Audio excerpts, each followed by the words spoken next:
Introduction. At what point, then, is the approach of danger to be expected? I answer, if it ever reaches us, it must spring up amongst us. It cannot come from abroad. If destruction be our lot, we must ourselves be its author and finisher. Abraham Lincoln. That morning. With crystalline awareness, the moments of that morning will forever be ingrained in my memory. The phone rang with what seemed an unusual intensity. It was a friend who urgently told me to turn on the television. The first image on the screen was the unmistakable silhouette of the New York skyline and the World Trade Center buildings.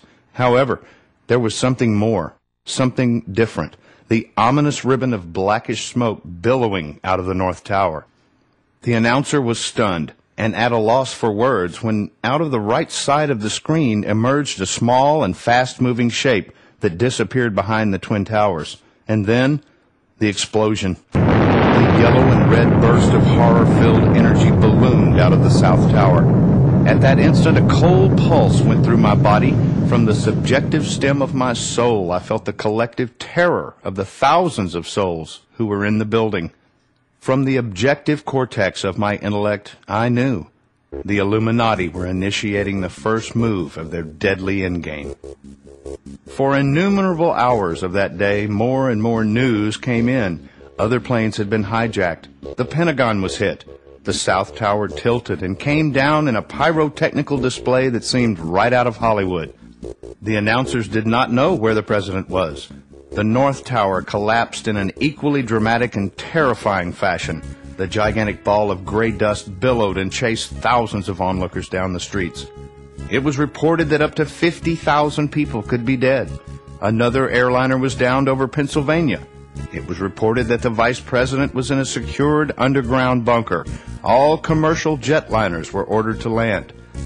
World Trade Center buildings 3, 4, 5, and 6 were on fire. The new estimate was that 20,000 could have been caught in the towers. It was rumored that Osama bin Laden was behind this attack. It was still unclear where the president was. The area was sealed off, and Mayor Giuliani was giving statements. We watched dozens and dozens of replays. There were more reports that bin Laden was behind the attack. The president was reported to be on his way back to Washington. Revised estimates were again lowered to 10,000 that could have lost their lives. World Trade Center building number 7, a 47-story tower, mysteriously came down that evening, and on and on. The trick. Just as those of us old enough to remember, almost 40 years ago, where they were and how they felt when Kennedy was assassinated, we will all remember 9/11/01. These events and images have been intentionally ingrained into our consciousness. This is very important to remember. The reason this is so vital is we need to fully realize the masters of deception who are behind this massive drama are stage masters and magicians of the very highest order. Always remember, the magician twirls his cane seductively and gets us to look off into the sky.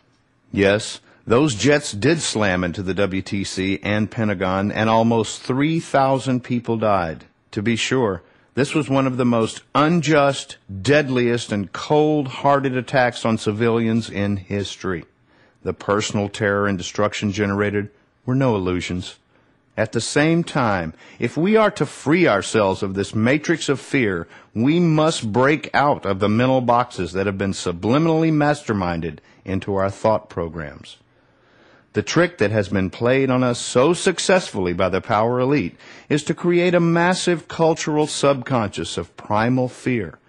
Fear takes us out of our heart space and destroys our intellectual process. Those who do not use their God-given power of objective intellectual reasoning are controlled by the vagrancies of an undisciplined mind and are easily duped. Those who do not stay centered in their heart space are easily moved toward the self-destructive energies of anger, hate, revenge, confusion, and fear. Hegelian principle. When viewed objectively from a historical perspective, one can see that the events of 9/11 were the classic setup using the Hegelian principle. George Wilhelm Hegel, 1770 to 1831, was a German philosopher who is today considered one of the most influential thinkers in modern times. Hegel's articulation and teaching concerning successive phases in the consciousness and awareness of man is still part of the bedrock of philosophical teaching. Hegel is known for his theorem, thesis, antithesis, and synthesis. A simplified English translation is problem, reaction, and solution. For hundreds of years, the Illuminati have used the Hegelian process to further their cause. They secretly create a problem, the general population reacts with fear, and the solution is to transfer power to those who originally created the problem. It is effective and diabolical. An example of this process is Roosevelt's agents had cracked the Japanese secret codes and knew that Pearl Harbor would be attacked months in advance. However, FDR intentionally never gave this information to the naval base commander because he wanted a cause to enter the war. Previous to the attack, the people of America were overwhelmingly opposed to getting involved in either the European or Asian conflicts. After the so-called surprise assault, Congress reacted and declared war in the next few days, while the vast majority of citizens who understandably believe this story patriotically came together to fight. For those people who believe in fairness and goodness, even considering that rogue elements in our government could carry out such wicked actions, this is difficult to comprehend. It is essential that good and honest people consider the accusations and, more importantly, the evidence. This evidence documents how federal agents have initiated violent and increasingly deadly action against innocent American citizens, i.e., Ruby Ridge, Waco, the World Trade Center bombing of 1993, Oklahoma City, TWA Flight 800, and now 9/11. If this evidence is correct, that unconstitutional and lethal force is being used against our own citizens, together with the accusation that the predominant media is intentionally presenting untruthful information, then, well, you be the judge. This booklet is not for everyone, but it is for those who love their country and have that rare quality called an open mind. Today in America, about 1% of the population can connect the dots. They realize that a handful of self-professed elite have virtual control of our banking system, of our movies, of the news outlets, and of both political parties. Until and unless we increase the relative numbers of citizens who understand this reality to at least 5% of the population, a critical mass, our culture will continue its march toward a one-world fascist government.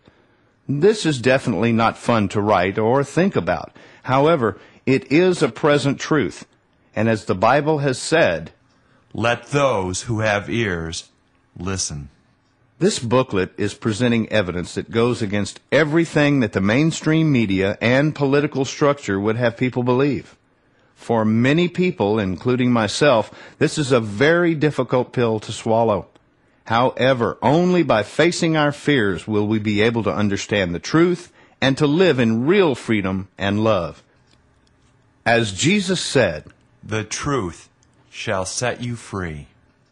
Hopefully, when people become aware of the massive and draconian fraud that has been perpetrated on our nation, enough people will awaken from their dreamlike slumbers to take appropriate action to restore the ideals of our republic. Perhaps these thoughts and ideas can be part of that process. The setup. I tell you, freedom and human rights in America are doomed. The U.S. government will lead the American people and the West in general into an unbearable hell and a choking life. Osama bin Laden, BBC taped video interview after September the 11th. The American people have been played like a fine violin in the hands of a master in relation to the information we have been given by the predominant media.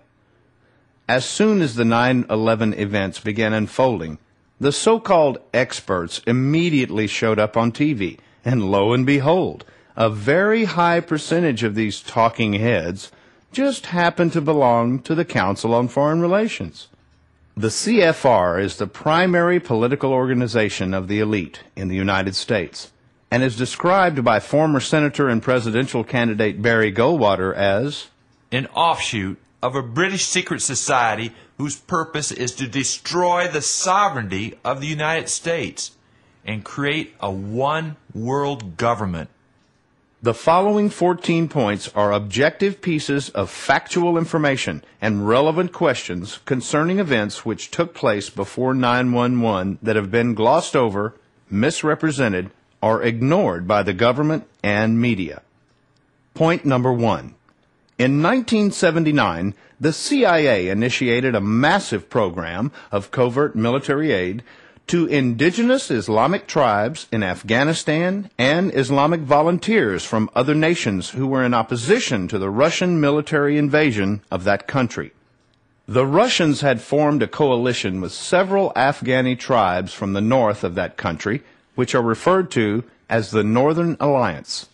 The tribes supported by the CIA were called the Mujahideen by the Western press. Ronald Reagan in 1986 euphemistically referred to the Mujahideen as the freedom fighters of Central Asia. Elements within the Mujahideen later branched off to become Al-Qaeda, again with full CIA support and funding. Point 2. The leader of Al-Qaeda is a Saudi Arabian who had been educated in Europe, whose name is Osama bin Laden. Osama bin Laden's father was Sheikh Mohammed bin Laden, who founded and built Bin Laden Brothers Construction Company. Later, this company was renamed the Saudi Bin Laden Group. It should also be noted that from the early 1980s, Osama bin Laden was a CIA asset whose Western cover name was Tim Osman. Point 3. The bin Laden family is one of the wealthiest in Saudi Arabia and has been instrumental in building dozens of American military bases in the Middle East. The bin Laden family is closely connected with the ruling sheikhs of Saudi Arabia and has strong political and personal connections around the world. Point 4. The bin Laden family and the Bush families have been friends and business partners for many years. In 1977, George Bush Jr. started Arbusto Energy Company in Midland, Texas. One of his first and major investors was Salim bin Laden, who at that time had become the president of the Saudi bin Laden Group. Salim happened to be the older brother of Osama bin Laden. Another interesting connection is Sheikh Khalid bin Mahfouz. Mahfouz is one of the richest men in the world and was also a major investor in Arbusto Energy Company. Further, he was operational director of the corrupt BCCI between 1986 and 1990. According to CIA Director James Woolsey in testimony to the U.S. Senate in 1998, Mahfouz was a major contributor to Osama and Al-Qaeda. Oh, one more little detail. Mahfouz's sister is Osama bin Laden's wife. It's like one big happy family. Point 5. Al-Qaeda was involved in the bombing of the United States embassies, which killed 35 Americans and 150 locals in 1992. Al-Qaeda was also partially responsible for the suicide bombing of the USS Cole, which killed 25 American sailors in 1996. Point 6.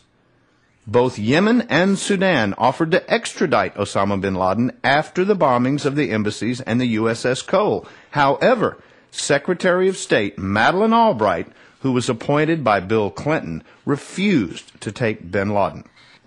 Point 7. John O'Neill was a deputy director of the FBI and resigned his post in disgust because of interference from both the Clinton and Bush administrations in the investigation of Al-Qaeda.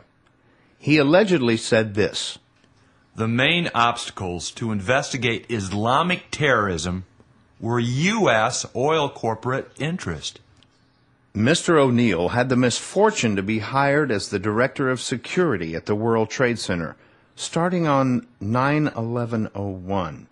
He was killed on that day in the World Trade Center bombing. Point 8. European newspapers have widely reported that Osama bin Laden was sick with a kidney malfunction and went to an American hospital in Dubai in January of 2001. While there, he met with the CIA's section chief. These accusations are extremely serious because this is after the bombings of both the American embassies and the USS Cole that were tied to bin Laden. Point 9.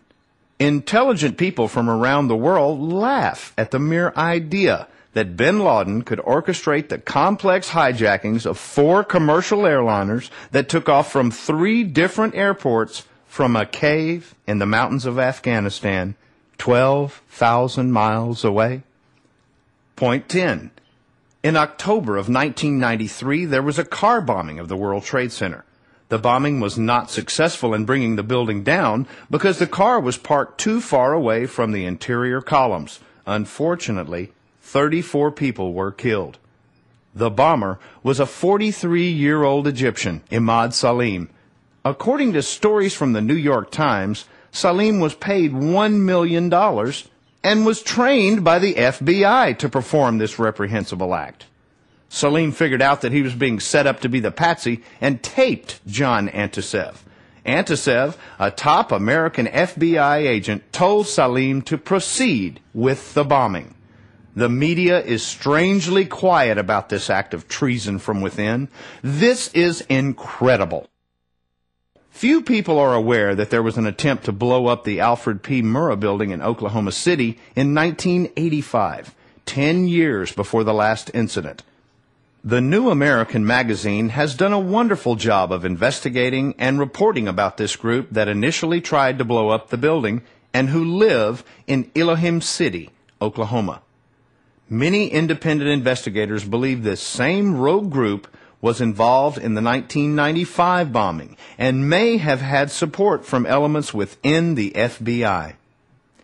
It is said that a thief always returns to the scene of the crime. Could it be that units within the government have come back to finish their unfinished work at the World Trade Center, as it appears they did in Oklahoma City? Point 11.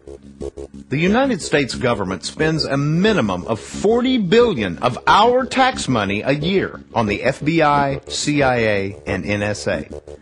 These agencies were responsible for helping start and finance Al-Qaeda and have been closely monitoring the Taliban, bin Laden, and Al-Qaeda for the past decade.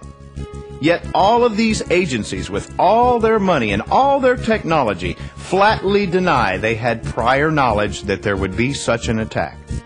Hogwash.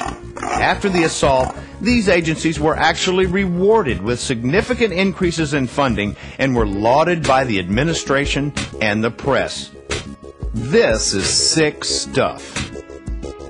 Point 12. In the week before 9/11, there was an increase of 1,200% in trading activity of orders to go short on the stocks of American Airlines and United Airlines, as reported by the Chicago Securities Exchange. An investor goes short when he expects the stock to decrease in value. Tens of millions of dollars were made by those who appear to have had forewarning of this event. According to the New York Times, the Wall Street Journal, and the London Independent, a high percentage of this activity came from one investment firm, Deutsche Bank and A.B. Brown. The principal manager of this firm until 1998 is now the director of the CIA. There has still been no official investigation. Point 13. According to Reuters News Service, 2 of the terrorists went to a topless bar a few nights before the attack. While at the bar, they were supposedly obnoxious, had lots of drinks, and each spent over $200 for lap dances. The story goes on to say they talked about how America was going to suffer and conveniently left business cards. Oh, one more thing. Being faithful Muslims, they also left a Holy Koran. Sure. The spin doctors must have been drunk when they came up with this story. They want us to believe fundamental Muslims who are going to give their lives for Allah would go to a strip bar, get drunk, which is against Islamic law, tell the world what they're going to do, and then leave their business cards and a Quran. The only thing more amazing than this story is that most Americans seem to believe it. Point 14. On the day of the attack, a couple in Jersey City, New Jersey, reported that they saw a group of men on top of an adjoining building filming the first jet hit the North Tower and cheering. They assumed that these men were Arab terrorists and called the police. The police caught these men, but they were not Arabs. They were Israelis, here in the United States without legal permits. They worked for a moving company that, according to Forward magazine, a local Jewish publication, has possible ties with the Mossad. Who were these men who had prior knowledge? Why was this story suppressed? And why did our government allow them to return to Israel? The hijackings. Naturally, the common people don't want war. But after all, it is the leaders of the country who determine policy, and it is always a simple matter to drag the people along, whether it is a democracy or a fascist dictatorship or a parliament or a communist dictatorship. All you have to do is tell them they are being attacked and denounce the pacifists for lack of patriotism and exposing the country to danger. It works the same in any country. Hermann Göring, one of Hitler's top men during the Nuremberg trials. The administration and media's story concerning the actual hijackings is this. On the morning of 9/11/01, 19 radical Islamic fundamentalists hijacked 4 commercial airliners. The hijackers used paper cutters to overwhelm and kill the 8 pilots and to control the 266 passengers and flight attendants. The 2 flights that took off from Boston, Flights 11 and 175, were redirected to New York, where they were crashed into the World Trade Center buildings. The World Trade Center buildings caught on fire, causing the trusses to soften and expand, and both WTC buildings 1 and 2 came down. The flight that took off from Newark, Flight 93, flew all the way out to Ohio and then circled back towards Washington, D.C. During this flight, several passengers made phone calls from the plane. A number of the passengers made an unsuccessful attempt to regain control of the plane, and during the struggle, the plane crashed in central Pennsylvania. The now famous last words of Todd Beamer, one of the passengers of Flight 93, were, "Let's roll."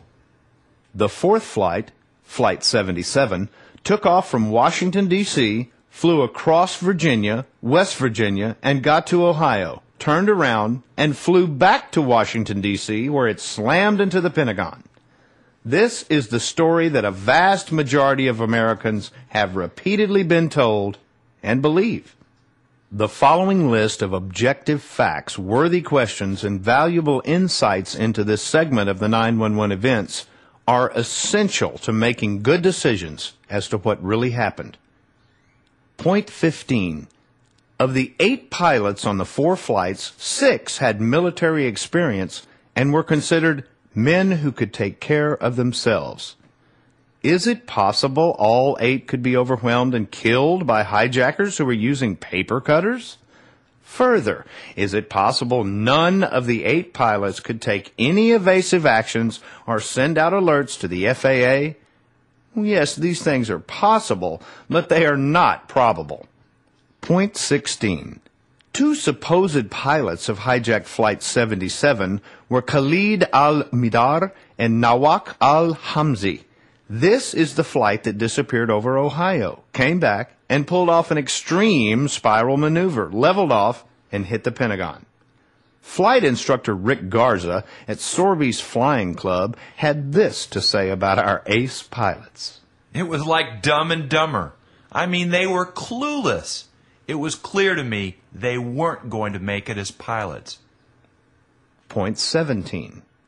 Flying jumbo commercial airliners is not like driving a golf cart. There are significant skills one has to learn. First, the pilots who were not from this country would have to fly by sight for several hundred miles.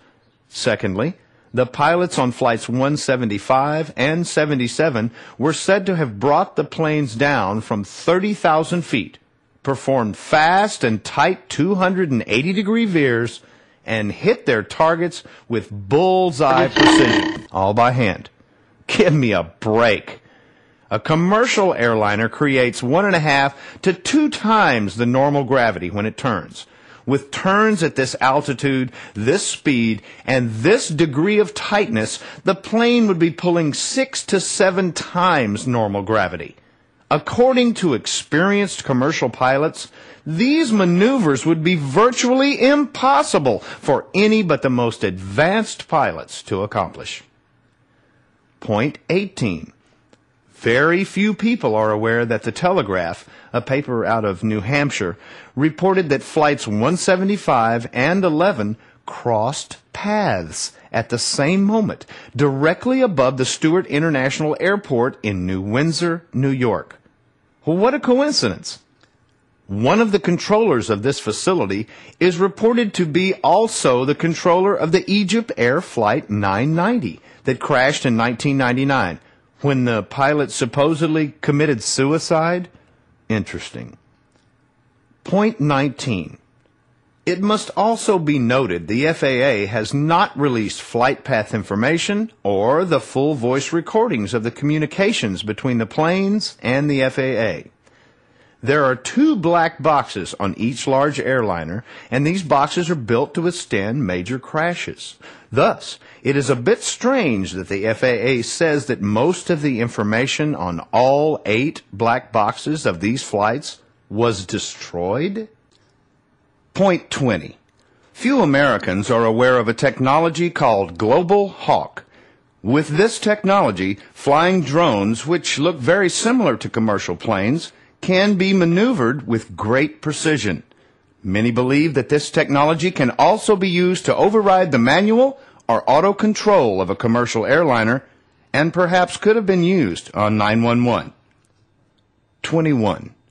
The official story is United Flight 93 took off from New Jersey, was hijacked, and flew out to Ohio, where it turned around and headed back towards Washington, D.C. Supposedly, the passengers made several calls to loved ones, and Scott Beamer and others made an attempt to take back control of the plane.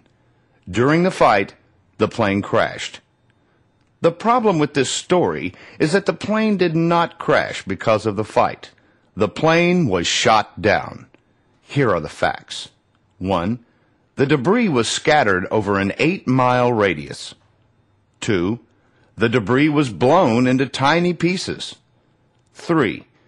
Witnesses in the area report hearing a loud explosion while the plane was in the air and seeing military jets.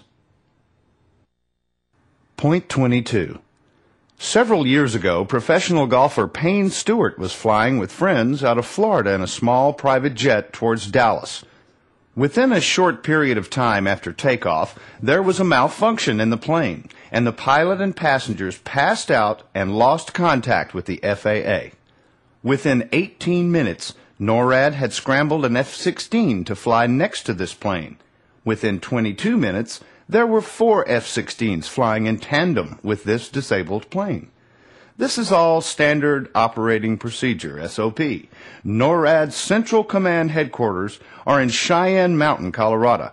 They have the highest quality tracking technology in the world, and it is their responsibility to monitor the skies over America and to protect America from missiles and planes. That is their job. In contrast, no F-16s or other planes were scrambled in time for flights 11 or 175 that took off from Boston, even though there was 36 minutes between the time the FAA knew there was a hijacking and the time Flight 175 crashed into the South Tower. The case of Flight 77 is even more alarming, as it was in the air for over 43 minutes with full knowledge that it was aimed at the White House, the Capitol, or the Pentagon. Andrews Air Force Base is only minutes away, and not one plane was sent up, and no planes were scrambled from the Langley Air Force Base until after the attack. There are several military bases in the area with the capability and responsibility to protect our capital, yet nothing was done. It appears that the order was given by NORAD to stand down. The destruction of the World Trade Center complex.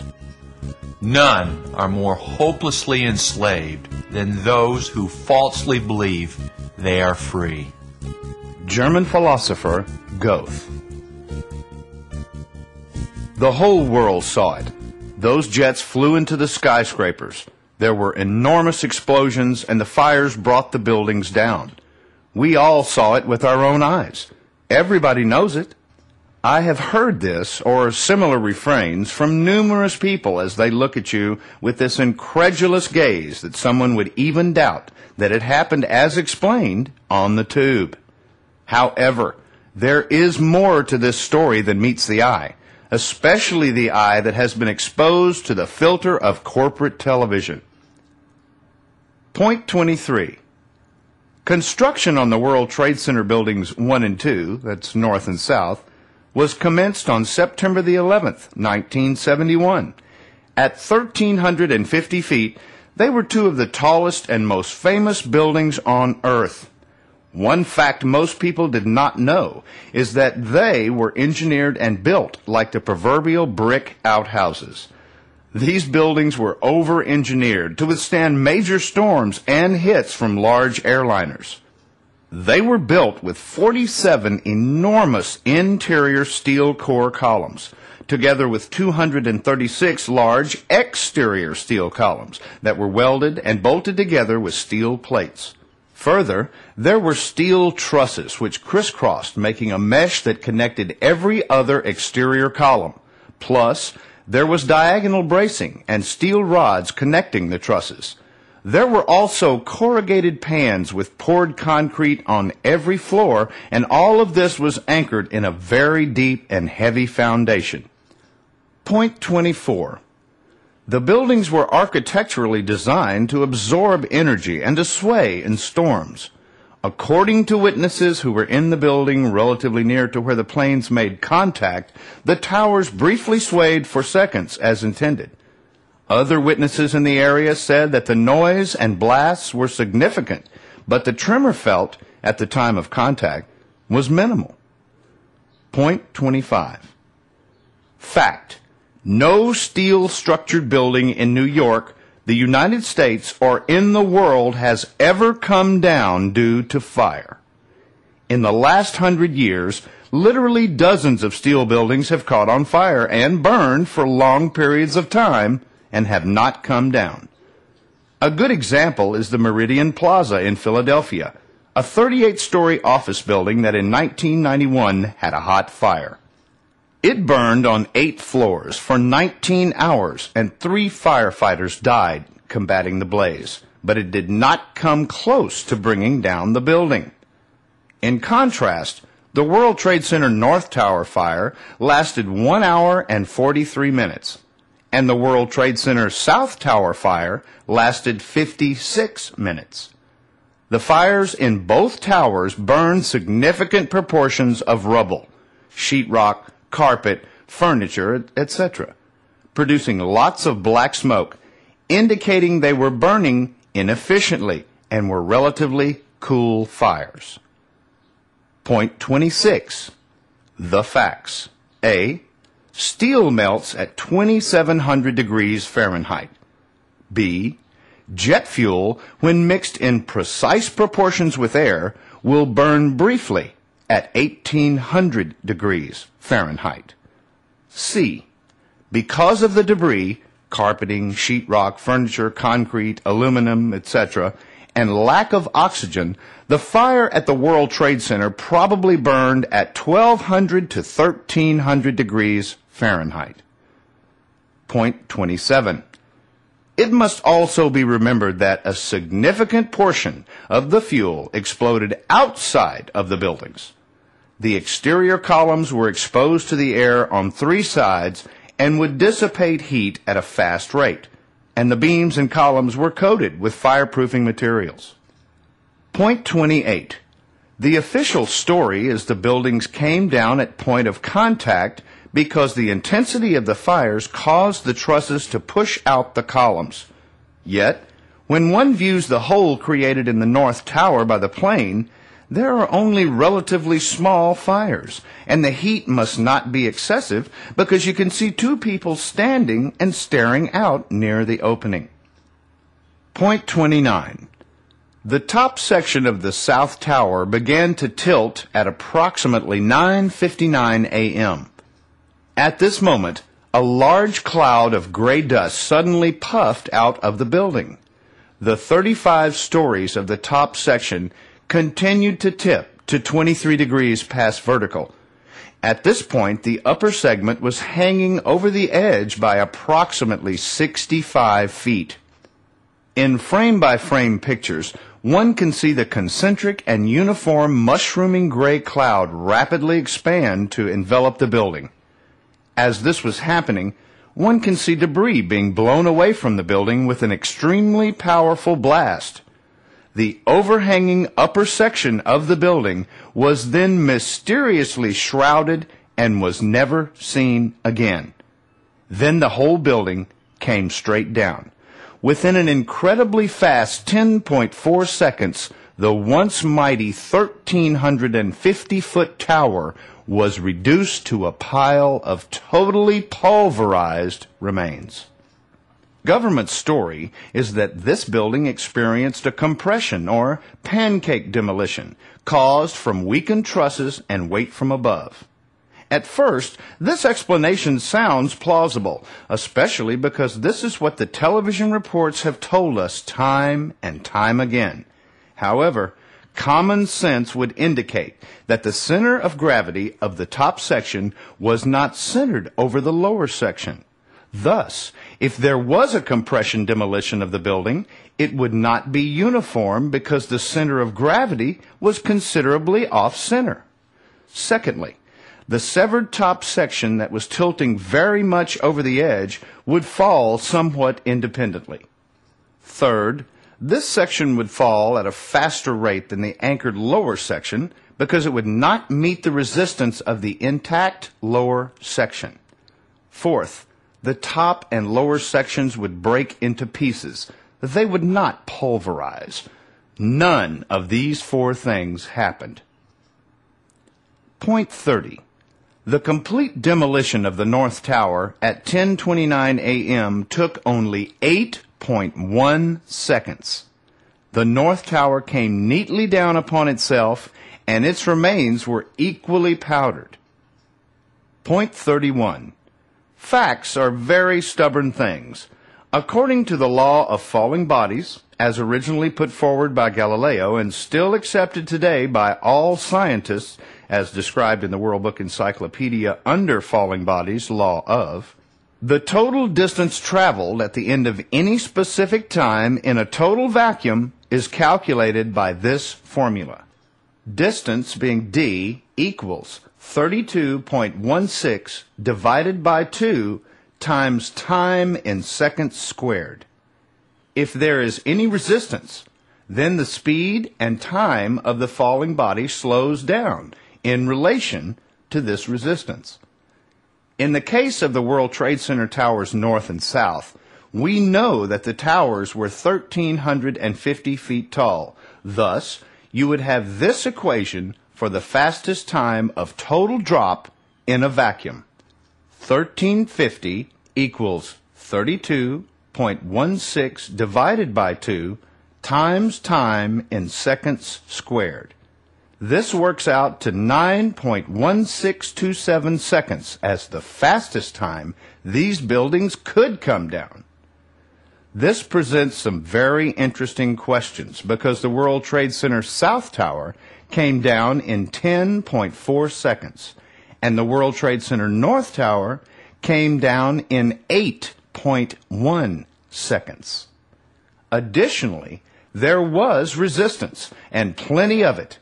The resistance was the massive lower sections of the buildings that were stabilized by over 250 major interior and exterior steel columns and thousands of steel trusses. This defies the laws of gravity. Thus, either the height of the buildings is inaccurate, the time of the falls is inaccurate. The scientific calculation that has been used for hundreds of years is inaccurate, or something pulled down these buildings at a faster rate. Check it out for yourself.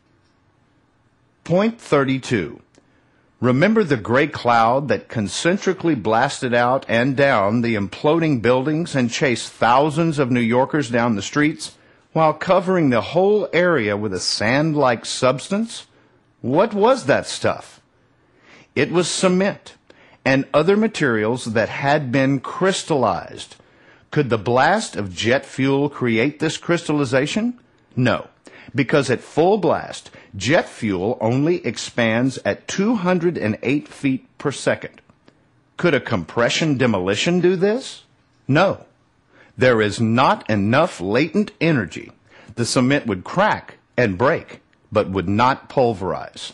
The only way the molecular composition of these materials could be so scrambled is if there were small-scale nuclear devices or there were high-tech explosives.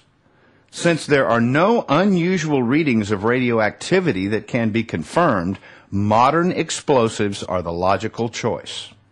High-tech explosives, such as RTX or C4, can expand at over 1,000 feet per second and create extremely hot temperatures.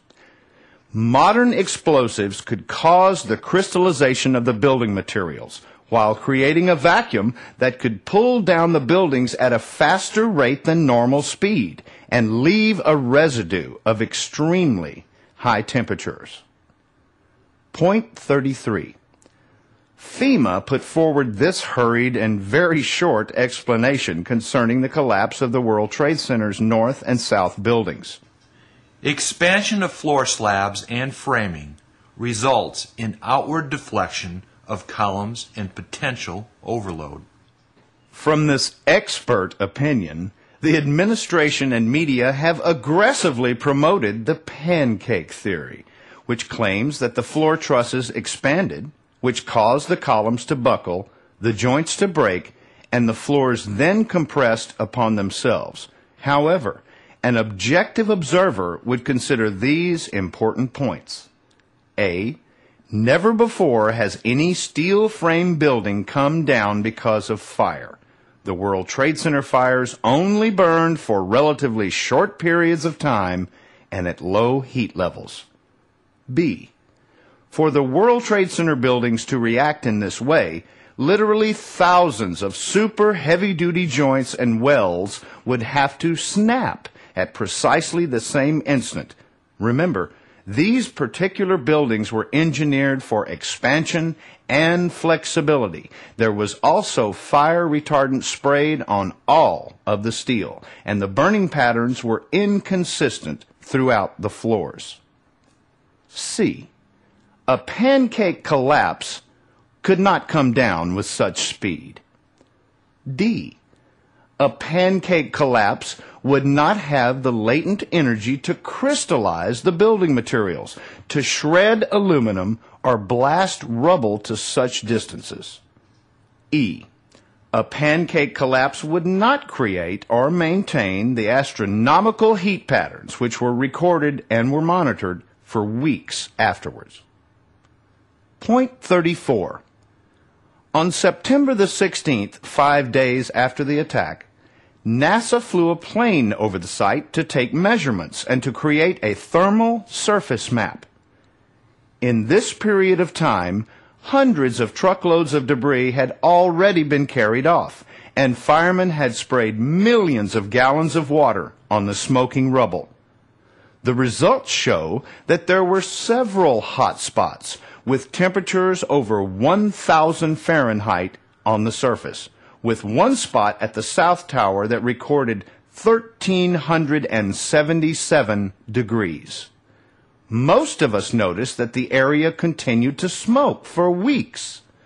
Since neither tons of jet fuel nor a compression demolition have the potential to create this type of heat, much less maintaining this heat for days afterwards, an impartial detective would have to conclude that there was another source for these extreme temperatures. Christopher Bolin of the American Free Press has also discovered that the steel columns at the base of the foundations, 70 feet underground, were melted. That would indicate that temperatures would have had to exceed 2,700 degrees. Hello! Is anybody in the predominant media, government, or law enforcement listening? Point 35. World Trade Center Building 6 is an important part of the puzzle. Shortly after World Trade Center Building 2 was hit, there was a huge explosion that appears to emanate from the center section of World Trade Center Building 6. Only later did the building catch on fire. It then burned for hours at a very hot temperature, and the fire was eventually put out. Again, an objective investigator would ask, A, what caused the building to explode before it caught on fire? B, after the center of the building had been blown apart and it had experienced a prolonged and intense fire, why did this building not come down like buildings 1, 2, and 7? Point 36.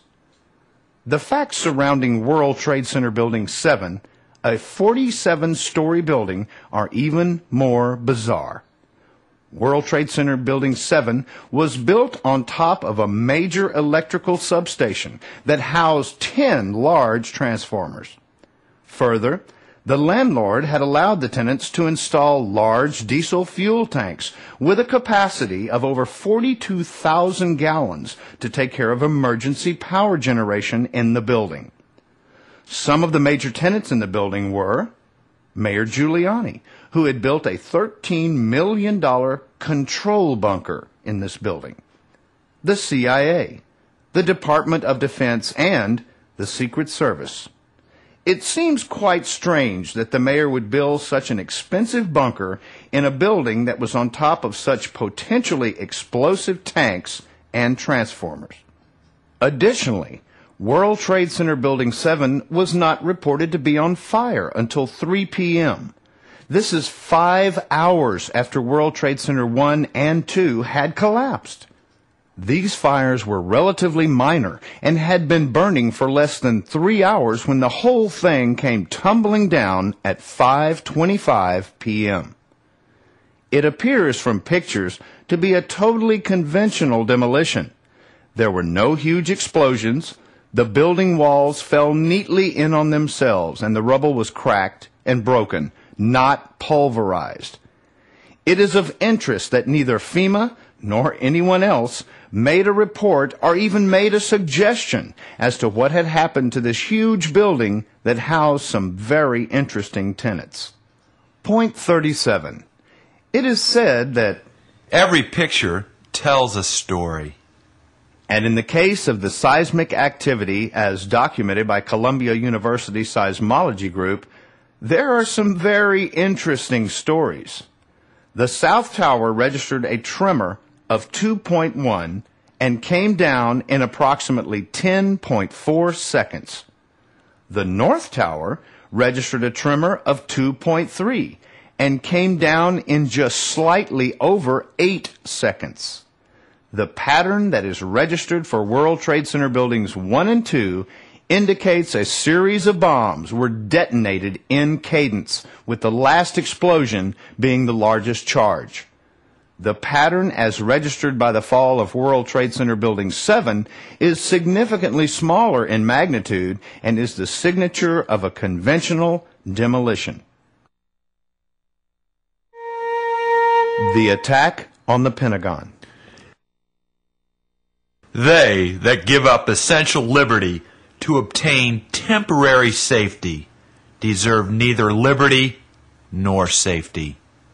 Benjamin Franklin. The Pentagon is one of the largest office buildings in the world and houses the Department of Defense.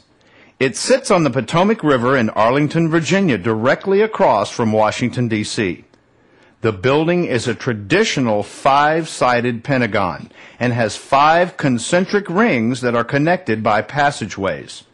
Construction on the Pentagon was started in September of 1941 and it was finished in 1942. Now more than 25,000 civilians and military personnel work there. Many historians believe that symbols are essential to the methodology of the Illuminati. Thus, it is interesting to note many believe that Washington, D.C. was built upon a street grid that represents Masonic occult symbols when seen from above. It is also interesting that Webster's dictionary explains a pentangle as a magical occult emblem. Regardless of why the Department of Defense building was designed in such a way, we all know the Pentagon is supposedly the most protected building of the American Armed Forces. So, when we are told a known hijacked plane that is 3 states to the west makes a 180-degree turn back toward the Capitol and is allowed to attack the military command center of the whole United States, totally unmolested, something just isn't right. Point 38. There are more cameras and surveillance equipment around the Washington, D.C. area than any other place in the world. So when the military releases only 2 pictures of the attack that don't even show the attacking plane, then I would hope good people would start asking some very tough questions. Point 39. Supposedly, within 15 minutes after the crash into the Pentagon, FBI agents were driving to local businesses and confiscating their surveillance cameras. Point 40. According to the military, there were only 2 pieces of debris supposedly from the plane. A very small and nondescript piece of machined metal and a piece of aluminum that is painted. The painting on the aluminum does not appear to match the emblems of an American Airlines jet, and the aluminum appears to be thinner than the skin of a commercial jet. The obvious question is, where are the engines, the landing gear, and other pieces of evidence that would have survived? A 757 jet, even after crashing and burning, would leave multiple pieces of recognizable wreckage. Where is the evidence? Point 41. There are multiple and contrasting eyewitness accounts of what people saw, which is understandable. According to the Washington Post, Steve Patterson, who lives in Pentagon City, said it appeared to him that a commuter jet swooped over Arlington National Cemetery and headed for the Pentagon. The plane, which appeared to hold about 8 to 12 people. If this eyewitness account is anywhere close to accurate, an objective investigator must consider whether this aircraft was a commercial jet or it was a drone. It must be remembered, Flight 77 totally disappeared from the radar screen while it was headed west over Ohio. No one claims to have seen the plane on its eastwardly return flight toward Washington. NORAD does not appear to have scrambled any jets to investigate this flight until after it hit the Pentagon. The aircraft accomplished a hard, low, and fast 270-degree banking turn and hit the Pentagon with deadly accurate precision. And supposedly, this aircraft was a massive 757 commercial airliner. I don't think so.